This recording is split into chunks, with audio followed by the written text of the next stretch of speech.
श्री स्वामी समर्थ, जय जय स्वामी समर्थ, श्री स्वामी समर्थ, जय जय स्वामी समर्थ।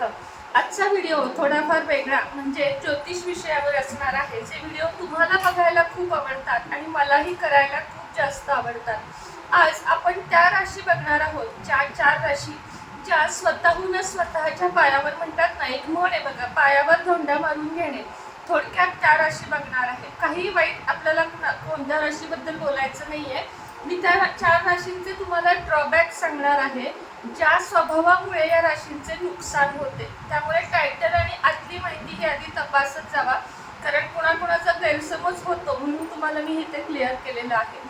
तर सगळ्यात पहिली रास आहे मेष रास, ज्या राशीने स्वतःचे नुकसान पूर्ण आयुष्य त्यांचं निम्म्याच्या वर संपत आलं तरी मेष राशी स्वतःचं नुकसान करण्यातच घालवून घेते।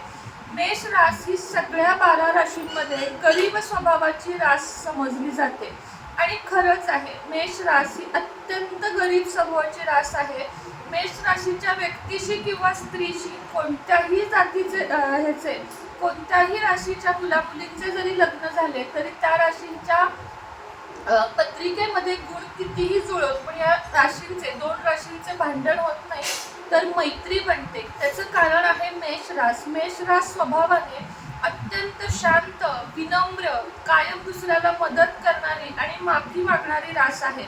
तसं आमच्या घरात मेष राशीचं कुणी नाही आहे, पण तरीही मला पर्सनली मेष रास खूप आवडते, कारण मेष रास आणि सिंह रास म्हणजे माझी आहे ती रास, या दोन राशींचे खूप चांगले जमते, म्हणून मला मेष रास सुद्धा जास्त आवडते आणि मेष रास खरोखर खूप चांगली आहे।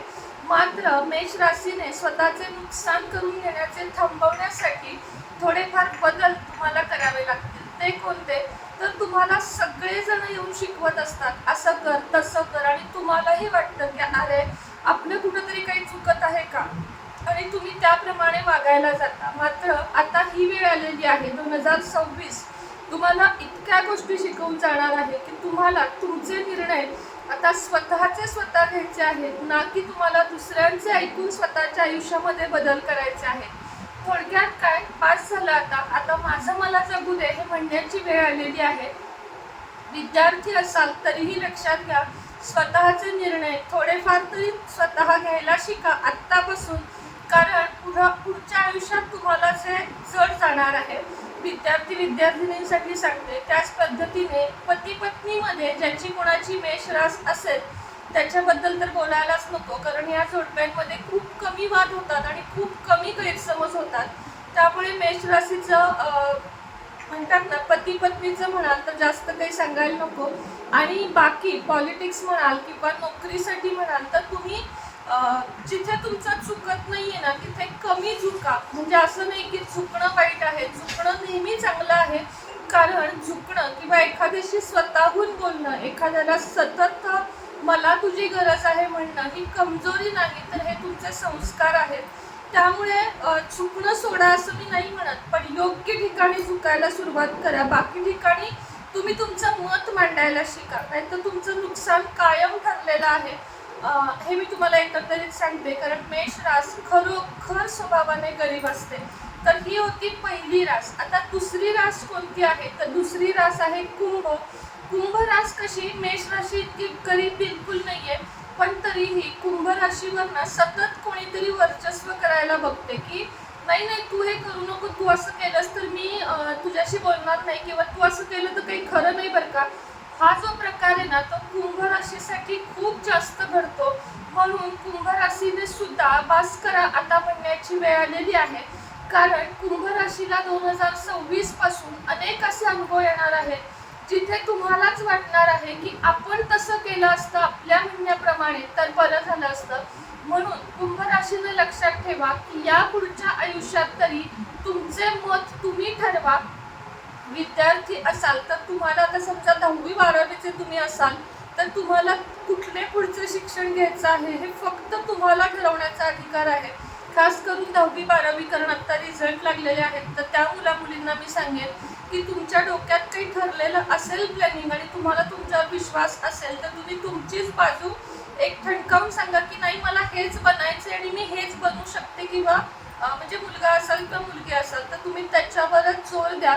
आणि स्वतःचं मत मांडा. तुम्ही विद्यार्थी नसाल, तुम्ही कमवती स्त्री किंवा पुरुष असाल तरीही तुम्ही तुमच्या व्यवसायात, तुमच्या नोकरीत तुमचंही मत कुठंतरी जेव्हा मीटिंग्स असतात किंवा जेव्हा एकत्र सगळ्यांना घेतले जाते, कुठले ट्रेनिंग्स असतात, अशा वेळेस तुम्ही तुमचंही मत मांडा. कारण तुमचा प्रभाव चांगला असून पण कित्येक वेळा तुम्ही बोलत नाही किंवा नको राहू दे, ह्याचं चालू दे असं म्हणता, म्हणून तुम्हाला माघार घ्यावी लागते. तर हा स्वभाव आता 2026 पासून तरी तुम्हाला थोडा सोडायचा आहे, लक्षात ठेवा. आता तिसरी जी रास आहे ती आहे वृश्चिक रास. वृश्चिक रास काय करते, मनात एक असते आणि तोंडावर एक असते, अशी वृश्चिक रास आहे. सगळ्यांच्या बाबतीत नसेल तर राग मानू नका, ज्यांच्या बाबतीत आहे त्यांनी, म्हणजे ते सुद्धा वाईट स्वरूपात घेऊ नका. मनात एक आणि तोंडावर एक म्हणजे काय, समजा तुम्हाला आता एखाद्या विषयावर बोलायचंय तर तुमच्या मनात खूप असतं की नाही मला इथं बोललं पाहिजे, पण तरीही तुम्ही गप्प बसता की समोरच्याला काय वाटेल. आणि हो, हे बरोबर पण आहे प्रॅक्टिकली की आपण बऱ्याचदा तीच रास असं नाही, सगळ्याच राशी समोरच्याला काय वाटेल म्हणून थोडंसं गप्प बसतो. पण कधी कधी ना बोलणं पण गरजेचं असतं, हे लक्षात ठेवा. म्हणून बोलत जावा, बोललात तर तुमचं मत ऐकलं जाईल आणि त्याच्यावर काहीतरी पुढं गोष्टी घडतील. म्हणून तुम्हालाही आता बोलण्याची गरज आहे. विद्यार्थिनींसाठी सुद्धा बोलण्याची गरज आहे. आणि पहाटेच्या वेळामध्ये विद्यार्थ्यांनी जास्त करून पहाटेच्या वेळात अभ्यास करा, तो तुमच्यासाठी फायदेशीर नक्कीच ठरेल, हे मी तुम्हाला सांगते. चौथी रास आहे सिंह. सिंह ही रास माझी असेल तरीही मी सांगते की सिंह राशीनं सुद्धा आता प्रत्येकाच्या पुढं स्वतःला चुकतं माप देणं सोडून द्या. आणि सिंह राशीचा जो खरा स्वभाव आहे ना, तो सिंह राशीला दाखवताच येत नाही.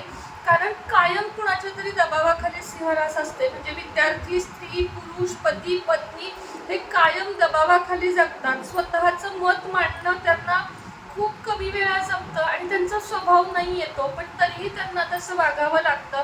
तर सिंह राशीने सुद्धा आता स्वतःचं मत मांडायला शिका. आता झालं ते झालं, आता बस करा. आता यापुढं तुम्ही तुमची चूक आणि तुमची बरोबर बाजू मांडायला शिका. नाही तर तुम्हाला लोक आहे ना, सिंह म्हणजे जंगलचा राजा असूनही कच्चे खातील. कारण तुमचा कुठेतरी स्वभाव नडतो. म्हणजे जरी दमदार सिंह रास असेल तरीही ती स्वतःच्या गोतावळ्यात, म्हणजे जेव्हा सिंह एकदम 10-12 फिरतात तेव्हा ते सगळे सिंह एकमेकाशी जमवून घेतात आणि म्हणूनच त्याला जंगलचा राजा म्हटलेला आहे.